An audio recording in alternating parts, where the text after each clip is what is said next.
آزادی اس کا نام نہیں ہے کہ ایئر ہوسٹس بن کے 300 مسافروں کی 8 گھنٹے خدمت کرے، ہر ہوسناک نظر اس کا طواف کرے، کوئی اس کو کسی نظر سے دیکھے، کوئی کسی نظر سے دیکھے، کبھی کسی سے ٹکرائے، کبھی کسی سے ٹکرائے۔ یہ آزادی ہے، یہ آزادی ہے۔ ہمارا آسٹریلیا سے سفر ہو رہا تھا، سنگاپور 8 گھنٹے کی مسلسل فلائٹ تھی۔ بڑا جمبو جہاز، اور وہ لڑکیاں ادھر بھاگ رہی ادھر بھاگ رہی۔ ایک مجھے وہاں خیال آیا، دوسری دفعہ ہمارا سفر نیو یارک سے تھا، نیو یارک سے ہم چلے اور قاہرہ ہم اترے۔ قاہرہ 11 گھنٹے کا مسلسل جہاز کا سفر، مسلسل 11 گھنٹے ایک ٹانگ پہ کھڑے ہو کے لڑکیاں بھاگ رہی، وہ لڑکے ایئر ہوسٹس بھاگ رہی ہیں، اور اس کے ساتھ 300-350 کا مسافر جہاز ہے۔ ہر نظر ان کو طواف بھی کرتی ہے، بلاتی بھی ہے، پکارتی بھی ہے۔ اور ایک لڑکی گھر بیٹھ کر اپنے خامند کی خدمت کرتی ہے، اپنے بچوں کو پالتی ہے، اور اس کا خامند اس کو باہر سے کما کے لا کے دیتا ہے اور اسے گھر میں عزت کے ساتھ رکھتا ہے۔ اس کا نام غلامی رکھا، اس کا نام آزادی رکھا۔ ہوٹل میں وہ چائے سرو کر رہی ہے، یہ آزادی ہے۔ اور وہ کاؤنٹر پہ جنرل سٹور پر 8 گھنٹے کھڑے ہو کر وہ سارا دن تھکن سے چور ہو جاتی ہے، پھر اس نے گھر جا کے کھانا خود تیار کرنا ہے۔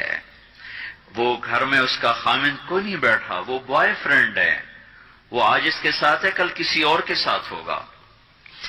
ایک ڈرامہ رائٹر تھے اشفاق احمد خان رحمت اللہ علیہ، میری ان سے اچھی دوستی تھی۔ تو جب ایک دفعہ ہماری ان سے ملاقات ہوئی، جنید جمشید نے ان دنوں تازہ تازہ گانا چھوڑا تھا، توبہ کی تھی، تو وہ ابرار مجھے ملنے کے لیے، ابرار جو آج کل گانے گاتے وہ مجھے ملنے کے لیے آئے۔ تو ہم ایک گھر میں تھے، تو وہ اشفاق صاحب کہنے لگے کہ میں اس تبلیغ کے کام سے متاثر ہوا انگلینڈ میں، کہ ہم ایک پارک میں بیٹھے تھے، ایک جماعت آئی تبلیغ والوں کی، انہوں نے آ کے مغرب کی اذان دی، نماز شروع کر دی۔ 15-16 لڑکیاں وہاں کھڑی تھی۔ ایک نماز ختم ہوئی تو لڑکیاں آگے بڑھی، تو میں نے اپنی بیوی سے کہا چلو ہم بھی چل کے سنیں یہ کیا کہتے ہیں۔ تو جب وہ پہنچے ہم وہاں، تو وہ لڑکی نماز پڑھانے والے سے کہہ رہی تھی آپ انگلش جانتے ہیں؟ اس نے کہا جانتا ہوں۔ کہا آپ نے کیا کیا ہے؟ کہا ہم نے عبادت کی ہے۔ اس لڑکی نے کہا آج تو اتوار نہیں۔ انہوں نے کہا ہم دن میں 5 دفعہ پڑھتے ہیں، 5 دفعہ۔ مجھے نہیں پتا ان بچیوں میں کتنی ہیں جو 5 دفعہ نماز پڑھتی ہیں، شاید کم ہی ہوں گی۔ اللہ کرے تم سب کو یہ دولت نصیب ہو جائے۔ یاد رکھنا، سجدوں میں سر رکھے بغیر نہ کبھی کسی نے اللہ کو پایا نہ پا سکتا ہے، اور سجدوں میں آنسو بہائے بغیر نہ کبھی کسی نے دل کی دولت کو سمیٹا ہے نہ کوئی سمیٹ سکتا ہے۔ یہ دل کا چین و سکون میرے اللہ کی قسم پیشانی کو زمین پر رگڑنے میں ہے، اور اس پیشانی پر آنسو بہانے میں ہے۔ باتوں سے بات نکل آتی ہے۔ جنید جمشید 1997 میں سب سے پہلے مجھے ملا، مجھ سے کہنے لگا مولوی صاحب، ایک پاکستانی جس گلیمر کو خوابوں میں دیکھتا ہے، جس زندگی کا خواب دیکھتا ہے، وہ زندگی مجھے حاصل ہے۔ میرے پاس دولت بھی ہے، عزت بھی ہے، شہرت بھی ہے، چاروں طرف میری زندگی رقص کرتی ہے، لیکن اس کے باوجود میرے اندر اندھیرا ہے، خلا ہے۔ میں اس کے الفاظ بڑے خوبصورت، کہنے لگا میں وہ کشتی ہوں جس کا کوئی ساحل نہیں۔ اللہ اکبر۔ یہ کیا وجہ ہے؟ مجھ سے کہنا کہ یہ کیا وجہ ہے، ایسا کیوں ہے؟ میری تو ہر خواہش مجھے حاصل ہے۔ اور بالکل یہی بات چند لفظوں کی تبدیلی کے ساتھ مجھے سعید انور نے کہی جب وہ 3 دن کے لیے ہمارے ساتھ نکلا پہلی دفعہ۔ مجھ سے کہنے لگا میں یہ سوچا کرتا تھا عزت، دولت اور شہرت یہ میری زندگی کا مقصد ہے، صرف 22 سال میں مجھے سب کچھ مل گیا، عزت بھی، دولت بھی، شہرت بھی، لیکن دل اسی طرح پریشان۔ 100 بار چمن مہکا، 100 بار بہار آئی، دنیا کی وہی رونق، دل کی وہی تنہائی، تو رونق بھی ہے، بہار بھی ہے، پھر دل کیوں اداس ہے، پھر دل کیوں پریشان و غمگین ہے؟ کہ اس سوچ نے مجھے یہ مجبور کر دیا کہ میں نے مقصد کے انتخاب میں غلطی کھائی ہے۔ مقصد کے پانے کے بعد تو آدمی چین میں آتا ہے۔ مجھے اگر عزت، دولت، شہرت میرا مقصد ہے، مجھے مل چکا ہے، پھر مجھے چین کیوں نہیں، پھر مجھے سکون کیوں نہیں؟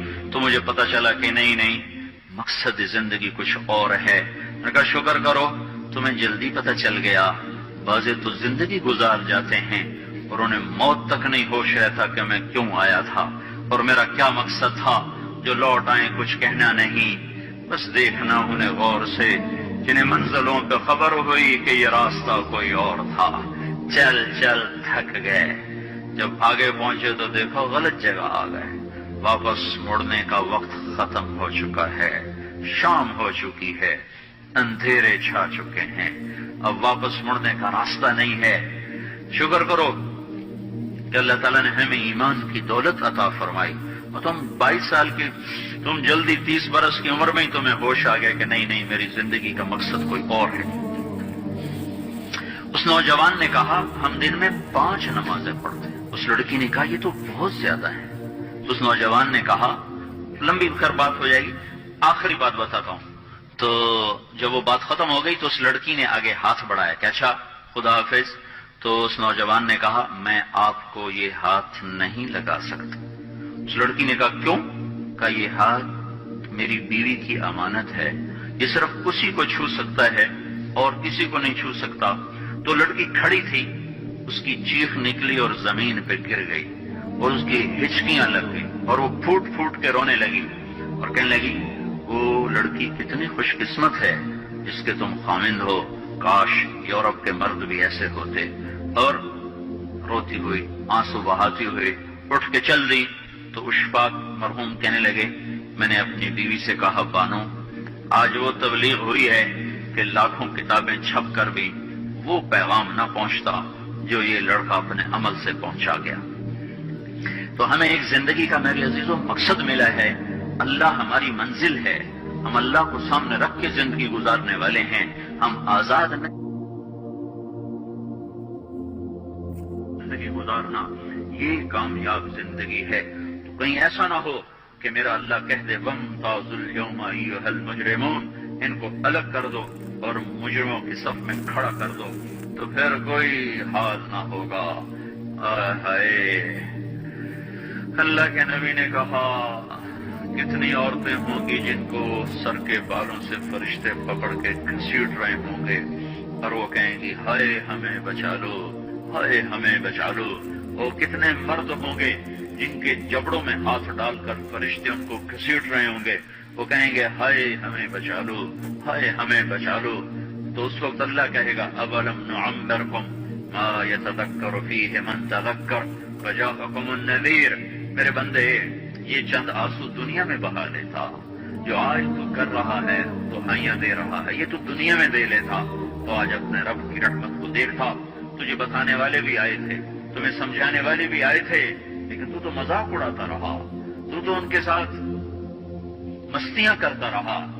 آج دیکھ ایمان والے کتنے اونچے جا رہے ہیں، جنہوں نے مجھے راضی کیا وہ کتنی بلندیوں کا سفر کر رہے ہیں، اور ان کے ساتھ میں کیا کرنے لگا۔ یہ کامیابی اس کو ملے گی جو اپنا سب کچھ اپنے اللہ پر لگا دے گا، وہ اپنا سب کچھ اللہ کے محبوب صلی اللہ تعالی علیہ وسلم کے طریقے پر لگا دے گا۔ یہ کامیابیاں اس کا مقدر ہیں۔ یہ زندگی چند روزہ ہے اور آج ایک سیلاب ہے میرے عزیز و مغرب کی تہذیب کا، اس انٹرنیٹ نے اور اس ٹی وی نے اور اس میڈیا نے ہم سے ہمارا سب کچھ چھین لیا ہے، سب کچھ ہمارا چلا گیا ہے، اور سوائے اچھل کود کے، کھیل کود کے اور زندگی کا کوئی منزل نہیں رہی۔ میں آپ سب کے سامنے یہ درخواست کرتا ہوں کہ اپنی زندگی کی منزل طے کرو۔